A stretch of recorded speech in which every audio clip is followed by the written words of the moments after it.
my car. It doesn't. That's All okay. nice and relaxed. All nice and relaxed.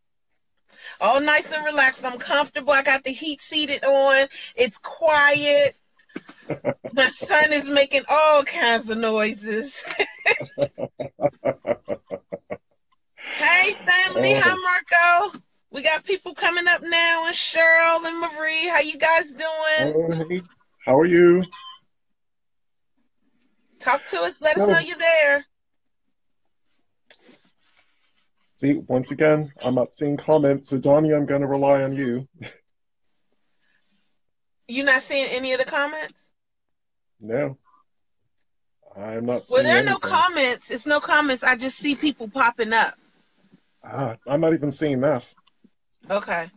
Yeah, it does say one up there, but it's got like 5 people watching so far. Oh, there it is. Yeah, I see the one. Yeah. But So, it's hello, more than everyone.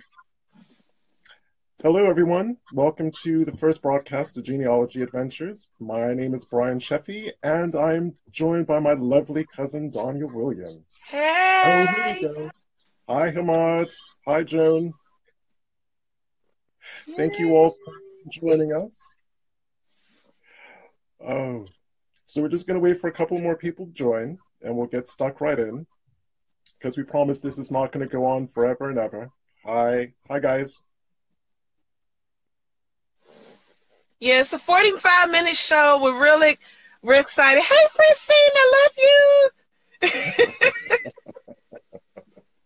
It's gonna be anywhere from 45 minutes to an hour, and we're just gonna give you just the lowdown on genealogy as an African American. I think that's something that's just missing, and I think if a lot of people knew about what you would find and what it can do for you as a person, just in general, just your background, it's great. It is. So rather than, rather than covering the usual topics, I think Donnie and I are going to kind of delve more into, kind of think about this as the behind the scenes of finding your roots, or who do you think you are? So kind of what you don't see on the camera for them, working with records and how you use critical thinking and problem solving and weird stuff that you might find. We're going to be delving into all of that on this broadcast. So for all of you who've just joined, thank you again. It's Genealogy Adventures. It's our very first broadcast. So we're really, really excited about it, if you can't tell. One of the questions we've been asked is why Facebook Live? And to be honest, most of Donya's followers, for those of you who don't know, Donya is a genealogist, a historian, and an author, as well as being my lovely, lovely cousin. He's so I give her kind. more gray hairs every single day. Going, Donya, you won't believe what I just found. Can you help? Can you help me with this mess? Yeah. Kind of a thing. That's like a daily chat. It's always about Edgefield County, South Carolina, but it is a daily chat. So we hope that over the course of our broadcasts, that it's going to really help you break through some of your brick walls, and you'll just kind of laugh as you're like, yeah, I know that pain, I've been through that myself, and just kind of really share that kind of experience with us. Like I said, we're going to be covering a lot of topics. Today, though, is just basically a really kind of gentle introduction into kind of what we're going to be talking about. We both thought that it would be kind of good to talk about ourselves and how we got into genealogy and what it means to us, and things that we've learned about ourselves. So, being the gentleman that my mama raised me to be, I'm going to let the ladies go first. And Donnie, if you care to tell people a little bit about yourself and how you got into genealogy. And don't Sure. mind me for being rude while I sip my tea. Oh, that's okay because I got my water right here. but Oh, no, I'm okay. So my name is Donya. First, I want to say hey to my. She's not even my friend. She's family. My Nikki. Hi, Nikki. And Hamad has waved and everything. So I just wanted to say hi to all those that were waving. And Robin. Hello, Robin Foster. How are hey, you? hey, And Tommy. yes, Tommy, everybody who's just coming in and saying hello. I wanted to say hi to all of you first.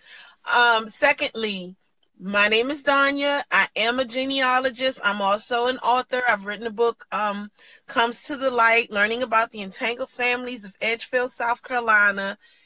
And basically, the book is about my research, my journey in it, and what I learned about myself, what I learned about my family, the things that, and it's just taken me on a whole nother level on me. It's taught me about myself, and I'm proud of who I am. I'm a lot more, matter of fact, some may not know this, but I have a lot more confidence in myself because of the genealogy than I did before.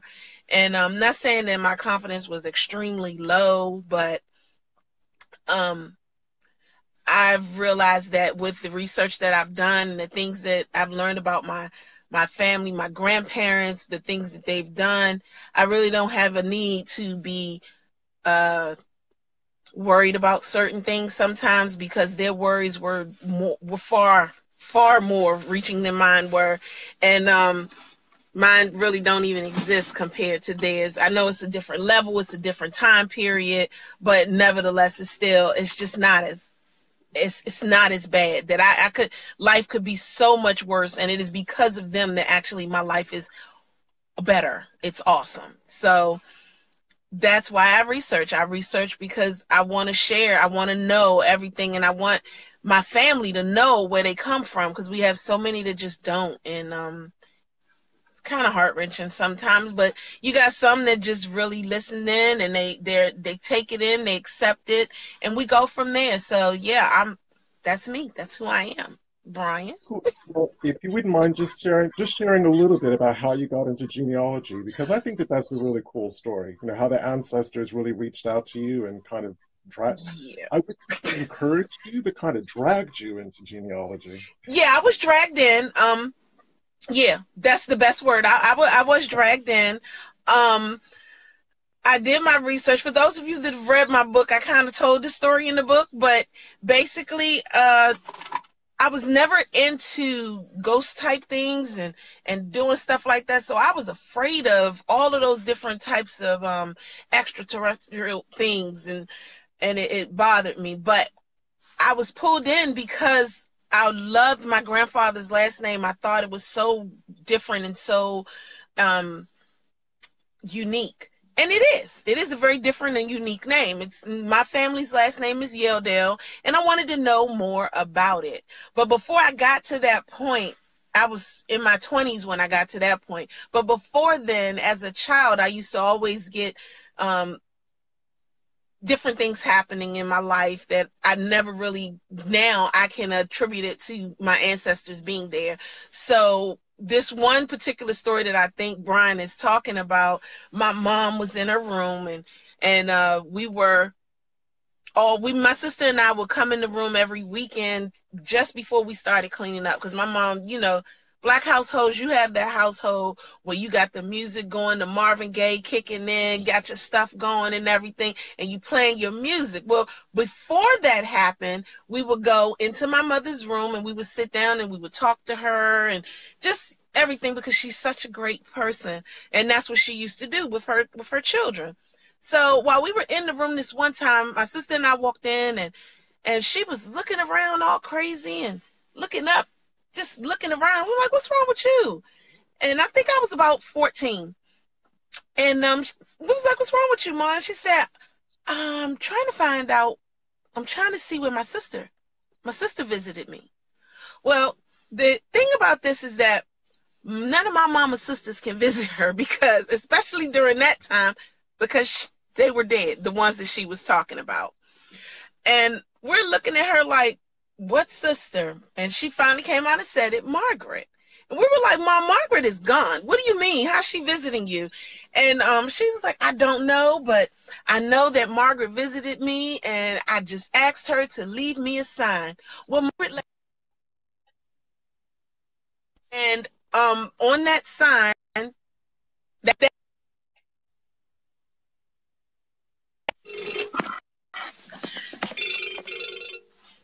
I'm sorry about that. My mom was trying to call me. Mommy, if I can't.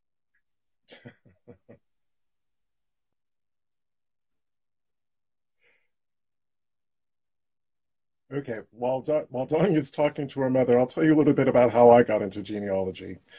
So, to cut a very long story short, my father was turning 75.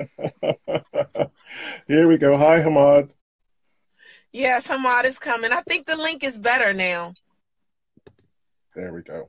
Okay, because you're seeing the stuff too. Nothing like technology.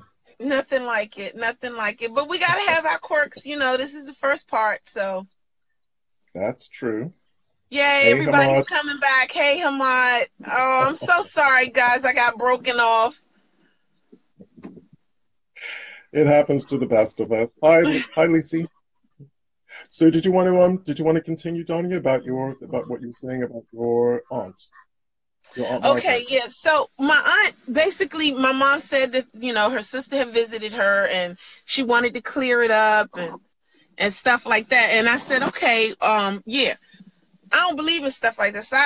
Me, because I was so much younger and I am the baby of the family, I am the true baby. I'm that baby, you know, that my mom babies me something severe.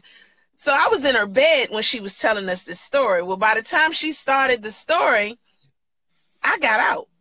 And I was like, backing away from her. And, you know, y'all remember Different Strokes and what's his name? Arnold coming out and Oh, looking at him talking about, what you talking about, Willis? Yeah, well, I did that to my mother. I was like, what you talking about, Mom? She said, yeah, you know, my sister left a sign and I'm trying to figure out where it is. And then she saw the sign. Well, the sign was, I don't know why you can't hear Loretta. The sign was a handprint on the ceiling.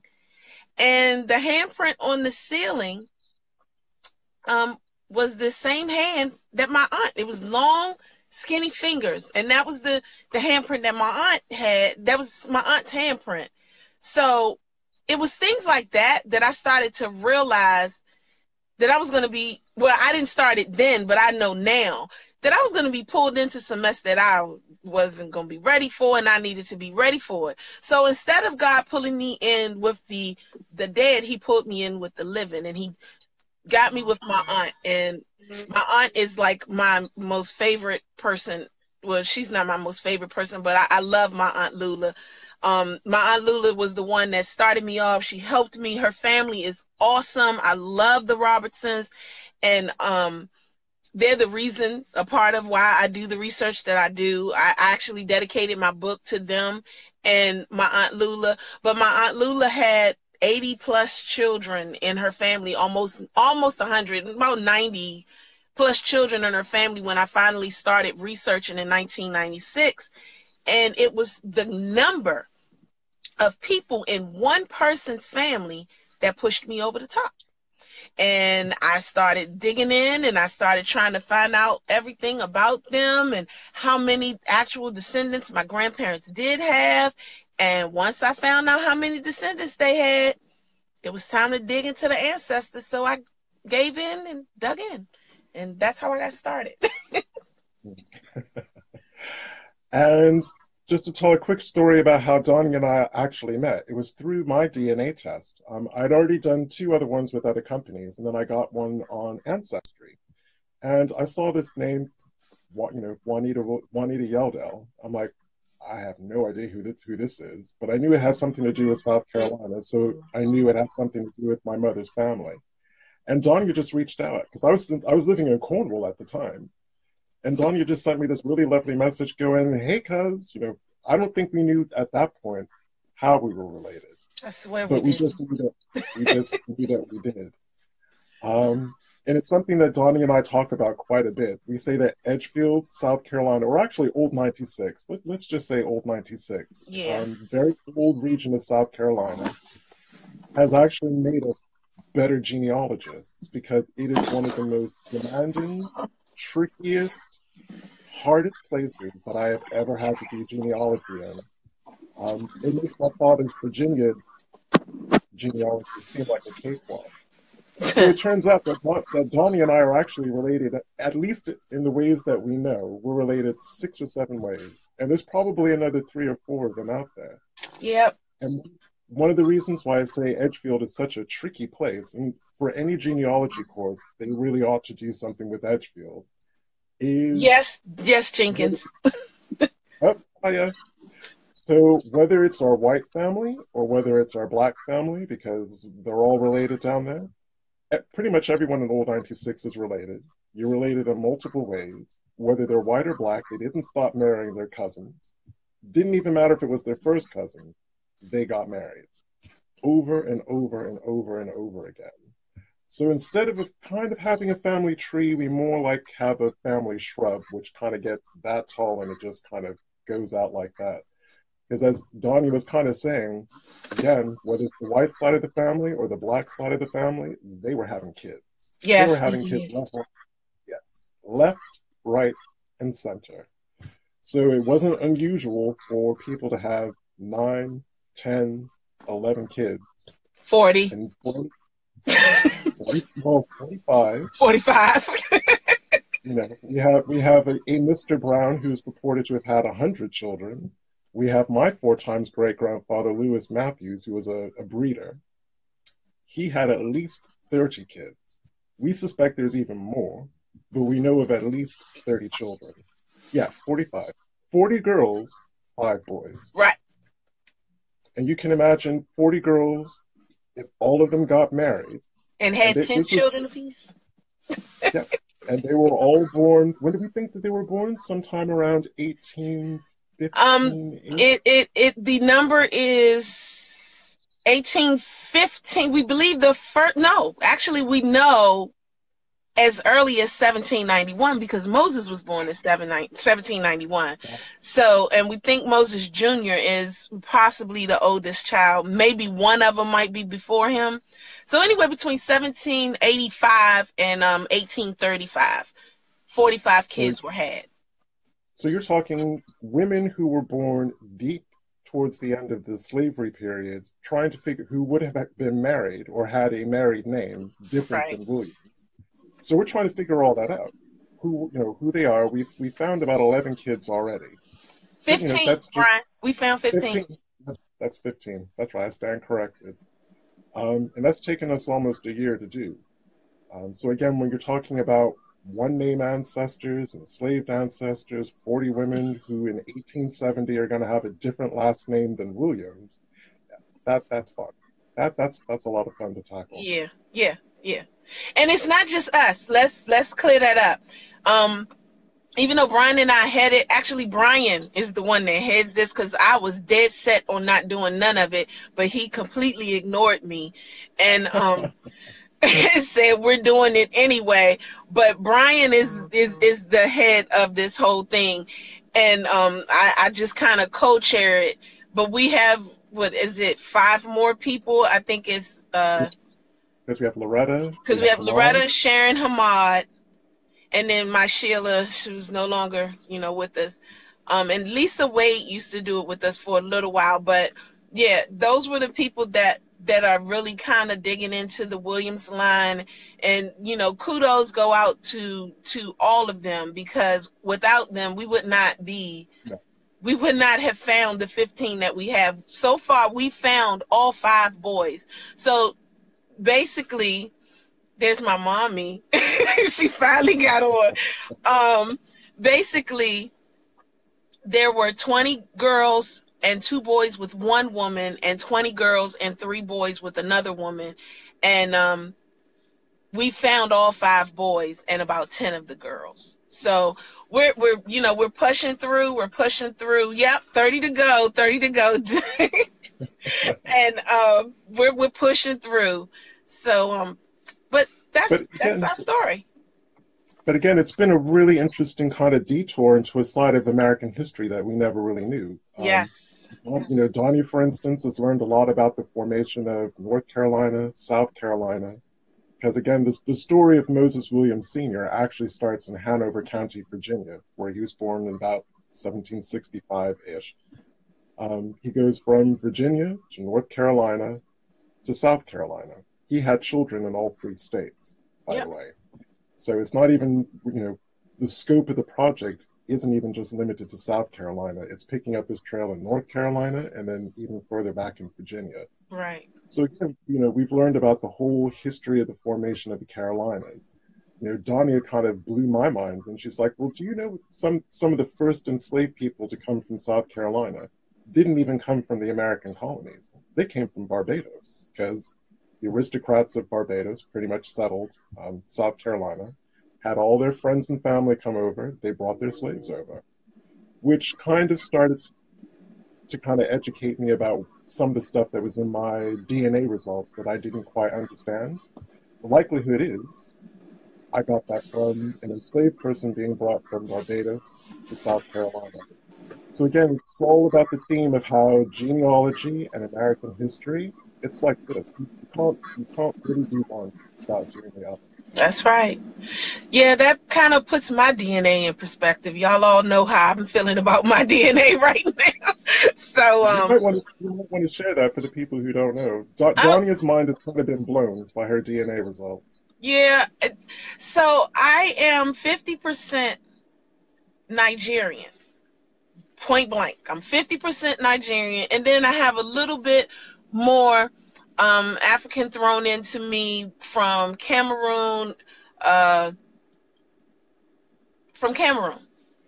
So technically, total, I'm about 70% African.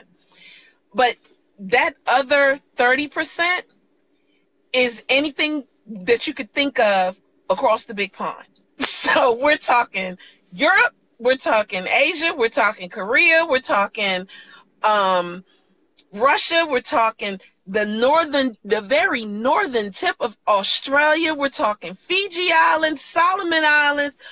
I mean, anything you could think of, and I'm kind of confused behind all that because I don't know why I am so different from the rest of the family. Everybody else got something totally different. I mean, I know that my dad kicks in and all that stuff, so I need to figure out information about him, a little bit more information about him that I probably, did not know.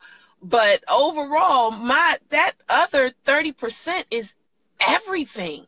And I can say that it's everything because it's literally 1% here, 2% there, 4% here. I'm literally everything. So it's weird, it's exciting, and I'm looking forward to finding out more about it. I really am. But yeah, that's what my DNA is. So I kind of would like to. So for those of you who don't know, Donya had a really lovely interview last night with a woman called Deborah Franklin. Yes. She's live from the studio there in DC. So thank you very much, Deborah, for that opportunity. I kind of like to pick up on what you two were discussing at the very end.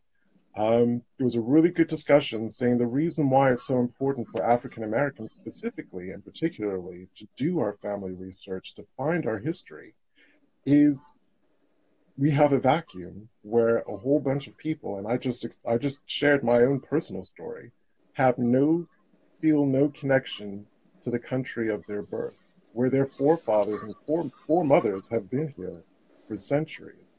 And Deborah's just had this wonderful comment where she's like, I used the phrase, we stand on the shoulders of giants. She put it a different way. She's like, we come from a long line of strong people. You had to be mentally strong and you had to be spiritually strong to survive 245 years of chattel slavery for us to actually be here. And I thought that was a really powerful statement that she made. And like I said, my own genealogy has really empowered me. So if someone's like, well, if you don't like this country, go back to Africa, I can say why. My forefathers wrote the Constitution. They wrote the Declaration of Independence. This is my country.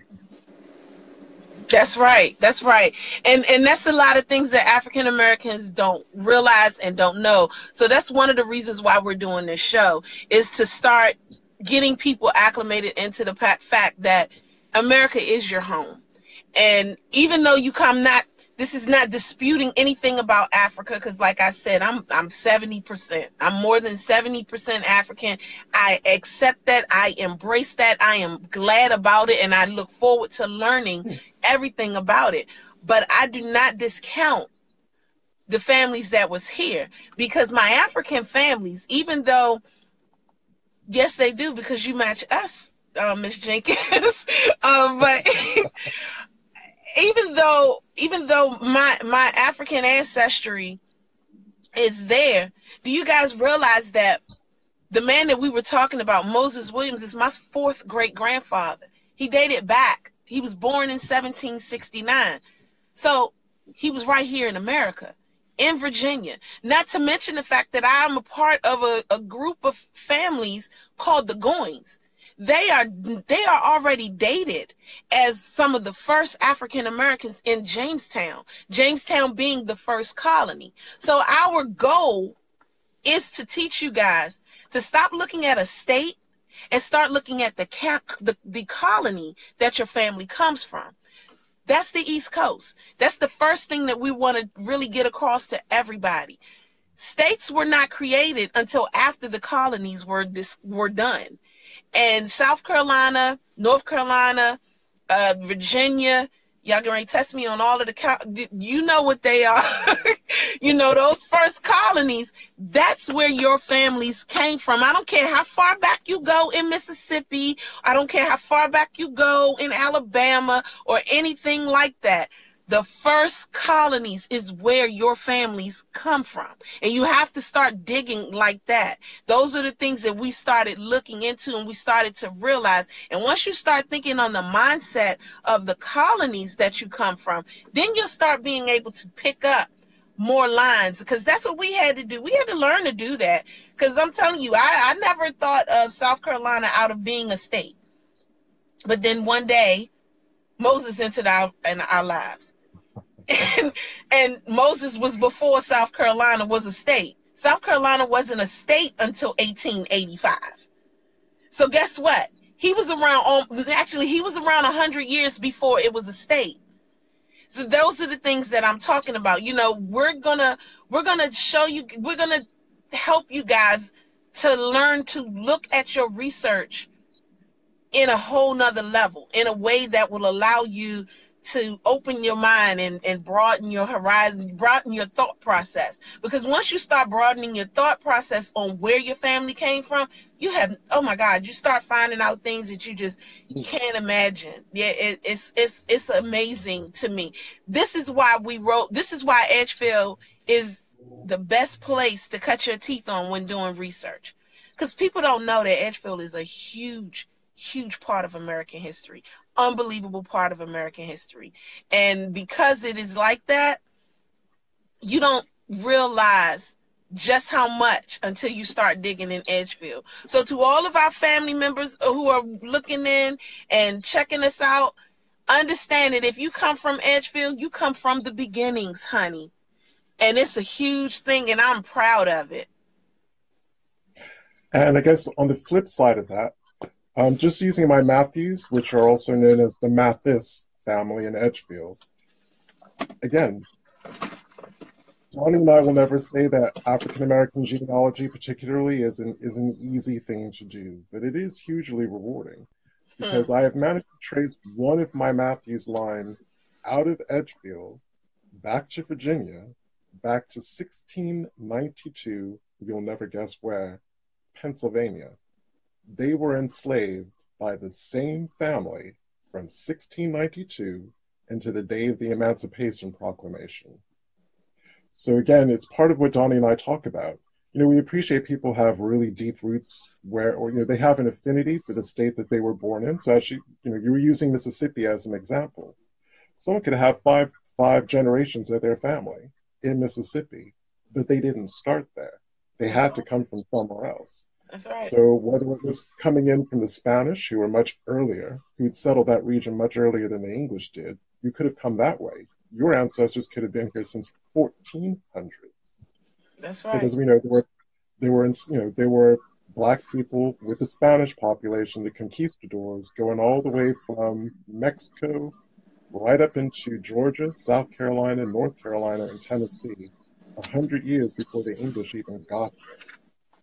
So again, much more kind of a complicated story than any of us realize. And I kind of knew that New England enslaved people, but I kind of forgot about it at the same time. So when I'm tracing this line back, and it's all of a sudden hopping from Virginia to Pennsylvania, I'm like, wait a minute, how did that happen? Right. That's the It just North. kind of, yeah, That's the and North. just So it's not just in the South. It's all over. But we have somebody who asked the question. So Joan asks, what was he actually married to both women? It seems that way. The stuff that we found, because you're talking about Moses, and the information that we found on Moses, they do indicate that he married both women. That it was only with two women that he had those 45 children. And so that's what's amazing about him. We believe we found one of the women. So yeah, let me rephrase that. We found 15 children and one wife. Her name, she was a Stallworth. Well, that's the name that she went with, Mariah Stallworth. And then there are 15 children, 10 girls, 5 boys that we found so far. But yeah, all indications showed that he was only married to those two women. He did marry them. And also, he was in a medical anomaly book, because they felt like it was amazing that he was able to, be the father of 45 children. Personally, I think, no, we think legally married, Jenkins. We think legally married. And it's amazing to me that these women actually had 22 and 23 women. So they are the ones that should be the anomalies in the book, but their names were not mentioned at all. Their names weren't mentioned. So that's what we know about Moses so far. mm-hmm. That, and he had a whole lot of descendants. Yes, God. Yes, God. just on the 15 people that we know, he had a lot of descendants. Yes. Yes, he did. I could tell you he has a daughter named Violet Williams. And Violet Williams was, so far we found the mother of probably about 8 kids, I think it is. But then her children went on to have many. And that's the best way I could say that. She has some that had 10, 16, 12. We're talking huge numbers of kids. So we can average out right now with the trees that we have. We can actually average out about about 10 children per woman. So if we can average out about 10 children per woman, we're talking about 400, well, not just woman, per child. And that's the boys and the girls. So that's 450 descendants by itself, just if we did 10 times the 45. And it's just amazing. The numbers. He had one great grandchild named Bishop Peterson, or was that Enoch? Bishop. Enoch Jr. No, it was Enoch Jr. Enoch Jr. had 16 children, whereas his son Bishop turned around and had 14. So these are his great-grands and great-great-grands that we're talking about. So nobody is, they had kids. They had children, and we honestly believe that Moses is probably the common ancestor to about 2/3 of Edgefield. So if you share DNA with me or Brian, or with Sheila, or with a guy named Travis Gordon, because he's a main contributor in the DNA. Any of those names like that. We have a NK, a Gail Bush, God rest her soul, she just left us as well. If you sharing DNA with anybody out of Edgefield, South Carolina, we're probably going to end up connecting back to Moses. I don't have a reason not to believe that. I really don't. I just don't. Again, part of what we've spent so much time talking about is a lot of times I won't refer to Edgefield as Edgefield because I'm trying to get people to take their blinkers off. Because they're like, oh, my people are only from Edgefield. I've got nothing to do with Abbeville. Well, right. No, you may be right on some of it, but again, it's about knowing the history. It's about understanding how state boundaries shifted, how county boundaries shifted. Yes. So in terms of Moses Williams, his descendants could be found anywhere from Saluda to Barnwell, McCormick, Abbeville, Newbury, just that whole area, all the Greenwood, way down. Edgefield. Yep, all the way down to northern Georgia, because that Georgia border, that was going back and forth between South Carolina and Georgia. Because Mm-hmm. again, every once in a while, Johnny and I will get caught out going, wait a minute, why are they in Georgia? Oh, you look at where that boundary line was. A white enslaver took their enslaved family members, there's really no other way of saying it, with them when they went to what used to be part of South Carolina, that's now part of Georgia.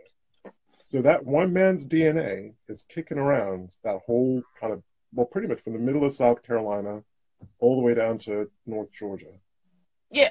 And So it only that takes and one man. with that being said, Augusta, Georgia used to be a part of South Carolina.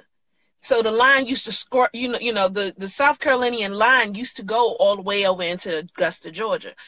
And then if you have all of that, then guess what? Your family was probably at one point from that area. So Robin says that her family is from Abbeville, Greenwood, and Union counties. So I'm going to say, hey, cousin Robin, because my family comes out of Greenwood, Edgefield, Abbeville, Saluda, and so on and so forth.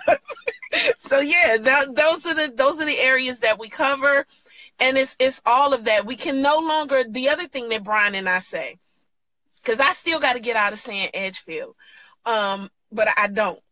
And my Sheila always tells me, stop saying Edgefield. But the thing is, it's the 96. The 96 is what was created first.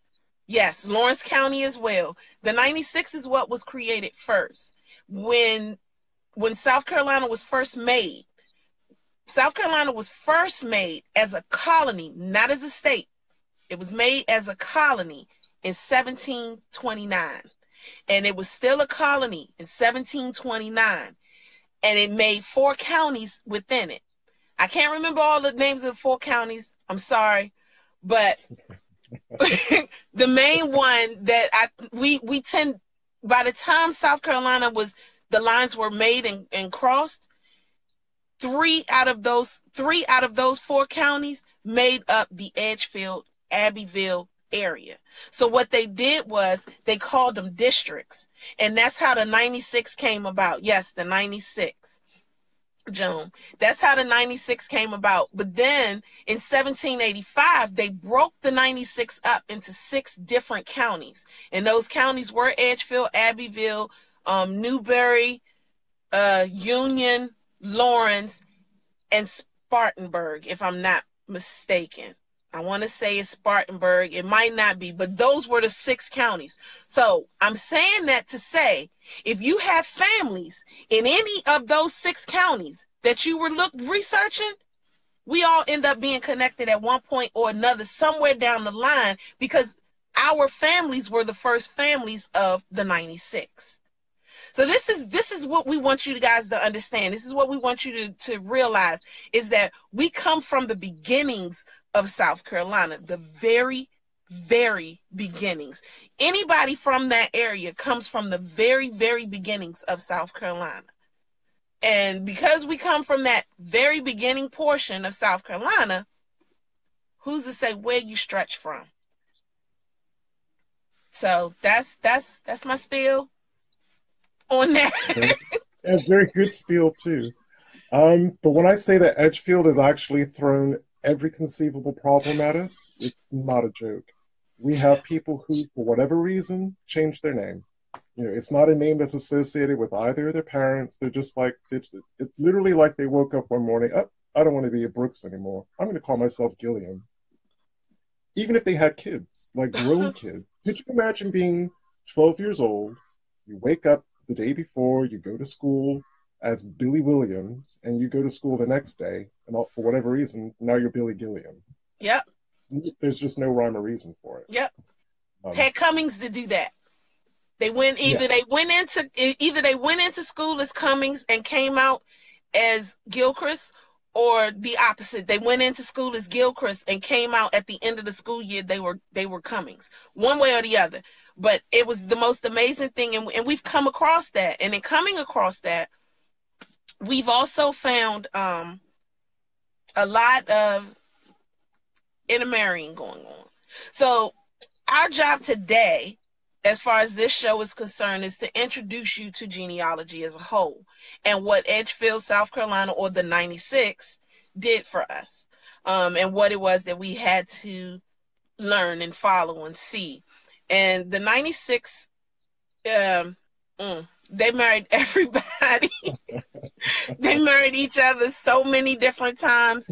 I'm comfortable in my research, and I know that my Peterson line is very comfortable, and I freaking love them. For any Peterson that's on here, hey, what's up, fam? But I can honestly say to you that my great grandmother's sister married her first cousin and had 6 children with him. So it's stuff like that that you end up finding. You have to be prepared to do this type of research. It is not for the faint of heart. And my favorite saying is, can you handle the truth? Because it's real. You're going to find some stuff that you wasn't expecting to find. You're going to find some things that you just didn't. It may hurt you. It may hurt somebody, and you got to figure out how you're going to tell them, or if you're even going to tell them. It's a lot of stuff that goes on with this particular type of research, and you have to have that mindset to be able to deal with it and understand that you can lose family members in the process because they pissed that you're doing the search. I mean, I've lost some family members. I have. But it's because of a lack of understanding of what I'm doing. I'm not doing this to tell everybody business. And it's not my place to tell your business. I am doing this to know my family. I have a right. I can, and I will. But I would also say that the way that you and I also work is we follow where the records lead us. So it's not like we're going into it with any kind of preconception or, ooh, we're going to find something really juicy. We're coming into it with a completely open mind. That's right. And we're just following the records wherever they go. And sometimes it's fun stuff, and it's cool stuff, and it's stuff you can celebrate and wrap your arms around. And every once in a while, it is something painful. I mean, when I was researching my 4 times great grandmother, Louisa Hammond, I didn't know I was going to actually find a printed story in a book that she was passed from the age of 12 back and forth between James Henry Hammond, her enslaver, and his eldest son. But it explained my DNA. I know I'm a Hammond. I know I'm a biological Hammond. But because she was passed back and forth between father and son for so long, none of their descendants know which one of those 2 men is the father of her children. Right. And that's a painful thing. That has actually stopped me in my tracks from researching my white Hammond side of the family, because I just can't get my head around that. And in fairness, James Henry Hammond, he was an equal opportunity person because he was having it off with his white nieces as well. So he was kind of notorious. Mm-hmm. But you will find stuff that will make you uncomfortable, that will shift your perceptions, will make you angry. And sometimes will absolutely shock you. So as Donya was saying, ancestry is not for the faint of heart. It's sometimes it's not a lighthearted thing. You just have to accept the truth for what it is. Right. Now another question was asked by Hamad about Tanya Browder, asking if she was helpful. Yes. At the beginning, she was very, very helpful for me. I can say for myself, but I also know that Tanya has taken on a whole nother role now. Before, Tanya had the help of an archivist that did the Edgeville Archives. So originally, Edgefield has 2 places where you can research. One is, of course, is the archives. Well, the main places, because you can research the courthouse too, but the main places is the archives, and then there's a library called the Thompson's Library or Tompkins Library. I always get that mixed up. But Tanya was the one that was leading up that particular library, while there was a woman by the name of Trisha Price Glenn who and I'm responding to that right now, Hamad. There was a woman by the name of Trisha Price Glenn who did the archives. Well, Trisha came into a really bad injury, which made her have to leave that job. So now Tanya is split between the archives and the library. So it's harder for her to keep a handle on what she has to do. So the best thing that I can say to you to do, Hamad, is to just keep getting in touch. Start calling. Get on the phone. Call the library and try to reach her like that. I know her time is split. Like I said, she is half days at one spot and half day at the other. But just keep calling, keep emailing and everything, because she is helpful. She's just probably overwhelmed at this point because she's doing a lot. She's just overstretched. And if I remember correctly, I think she leaves the archives at about 12 right. to go to her other job. Right. And then the other thing that a lot of people need to realize is that Edgefield, I'm gonna tell you why Edgefield is just like the biggest kept secret in American history. Because Edgefield was one of those spots when the Civil War ended and the Union was going around burning up the different areas. Edgefield wasn't touched. So all their records are right there just waiting for you. Waiting for you to find your family, waiting for you to see where they came from, waiting for you to learn all of the different people, to find out if you're connected to people like Hammond, like he was saying. And the thing about Hammond and what Brian did not share with you guys is another person that we're not going that I don't want to go into is because Hammond owned over 300 slaves. So we all in them. Whether we want to realize that or not, we're all in them. And that's a lot of people to be involved, to be checking out and to find out more information about. But we're going through it one at a time. And the more people do their research and learn their connections and take the DNA test, the better we can do. So, Brian, we're coming up to about 4:55. You want to... Okay. Just a couple of quick things. If you are researching your Edgefield family, and this time I am using Edgefield as Edgefield, get this book. Yeah. The Slave Records of Edgefield County by Gloria Lucas. Bible. Yes, it's Bible. So if you haven't seen slave deeds before, if you haven't seen slave sale records, it is going to upset you. The first time you actually see a dollar value against a human being's name and you know that that's your ancestor, you're going to feel some kind of way about it. I can't lie about that. But I can. This has an absolute wealth of information about our Edgefield family. Yes, it does. I can honestly say that in that book, so right now, as far as putting a link for the book in the comments, we can't do that because I don't know if the book is still on sale.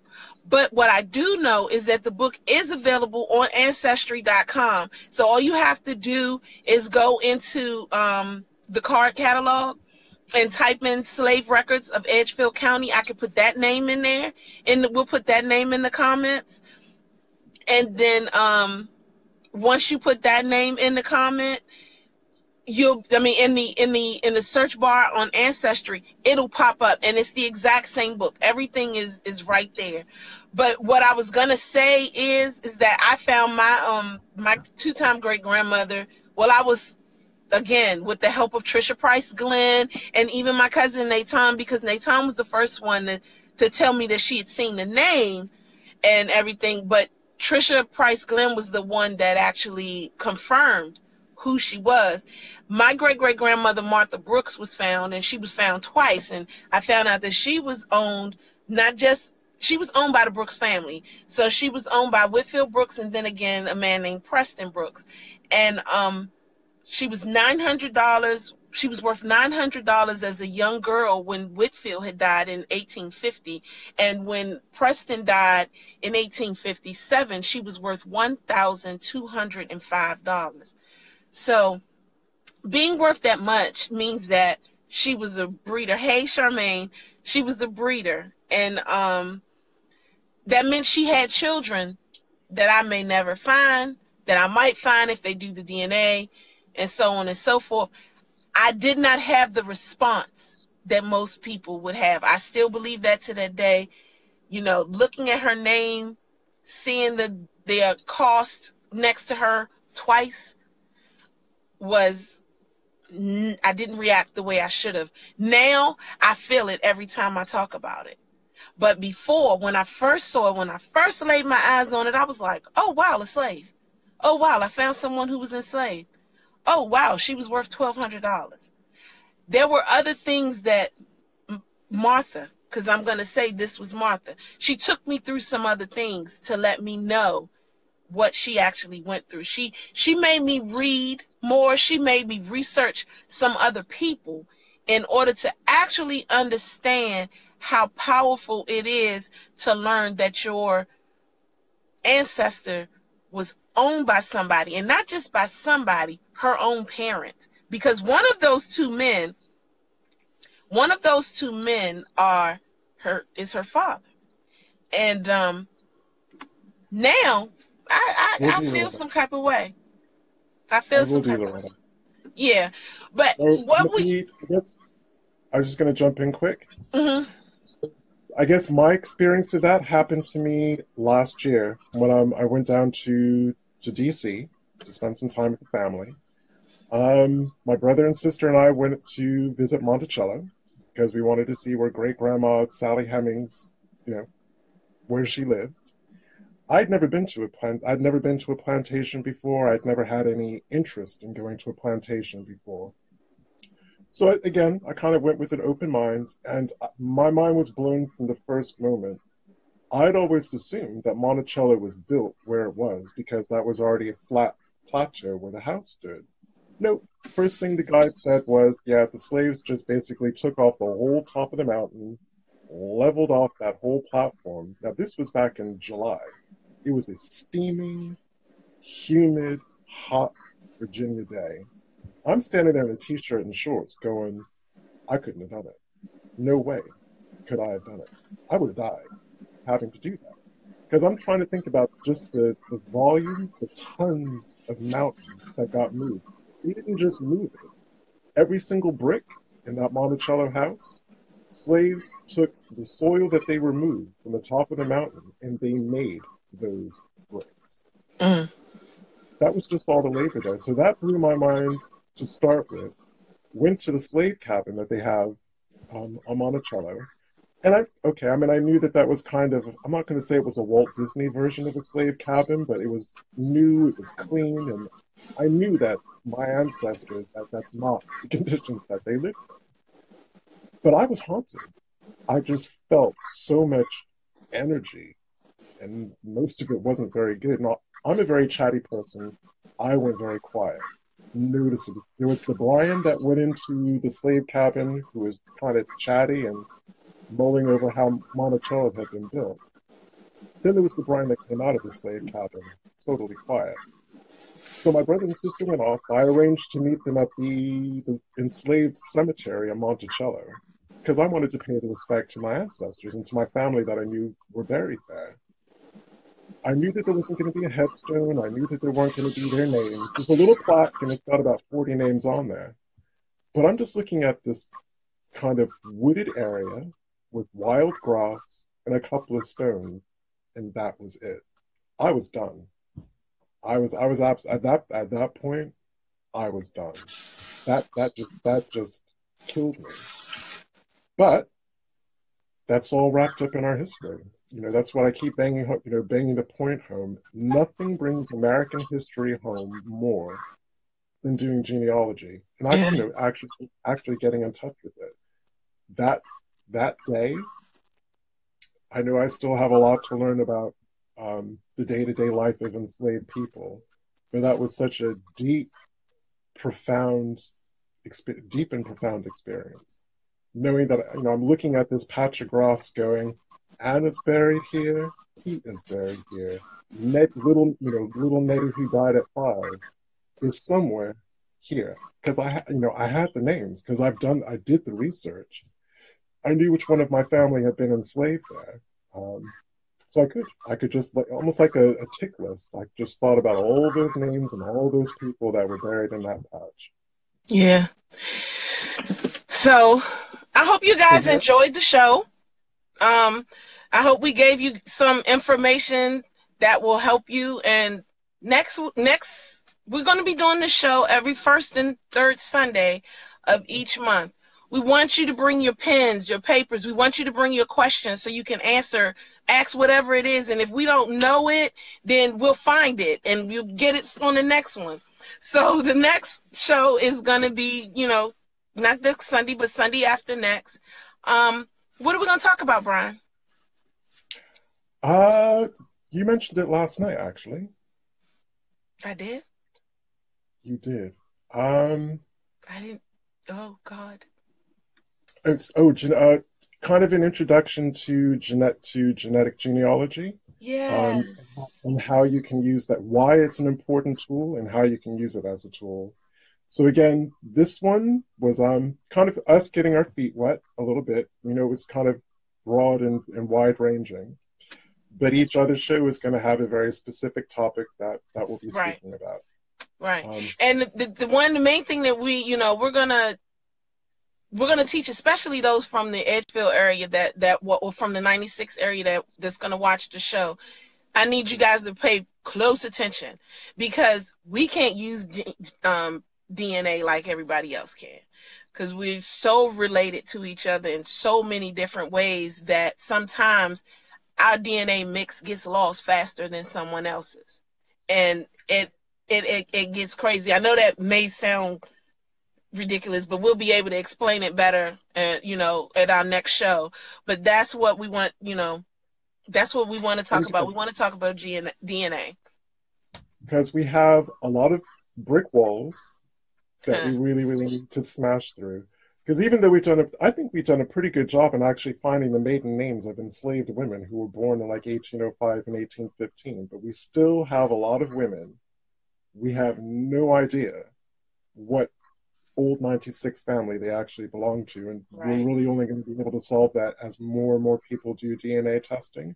Right. I mean, we've had cousins pop up in the last year who've actually, because they did take the DNA test, have actually solved some problems that we had, and provided some really, really much needed answers to questions that we had. Right. So with that being said, we are so glad that you guys stayed with us, watched the show with us, and everything.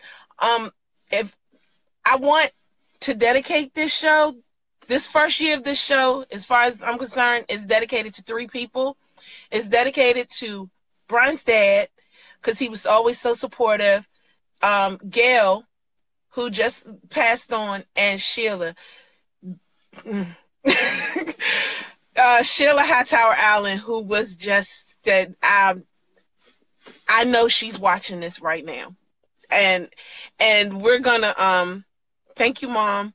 We're dedicating this show to them, because for this entire year, because they were the reason why we've gotten to where we are in their own right. Whereas Sheila is concerned, one of the things that we're going to be introducing to y'all next week or week after next is the DNA Memorial Fund. We've done a fund that is set up, that's in process, so that people can donate to it, and we can start getting more people tested in Edgefield, South Carolina. We're trying to get that whole area done. So Sheila was huge at that. She did on her own, with her own money. She donated like 40 kits to different people at different times. She spent almost $4,000 on of her own money. So we're going to try to meet what she did. If nothing else, we're going to try to meet it. So I'm Donya. I'm Brian.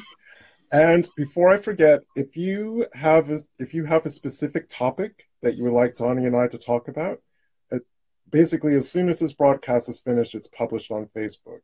Just leave a Facebook comment. So if you want us to have a show about Freedman Bank records, freedmen work contracts, Oh, the state, yes. white enslavers and state probate records, the 1850s slave schedule, whatever it is, post a comment in the Facebook comments so we can get an idea. And thank you very much for doing that. And thank you very much for joining us for our first show. Yes. Bye. All right. Bye. Have a good day, everyone.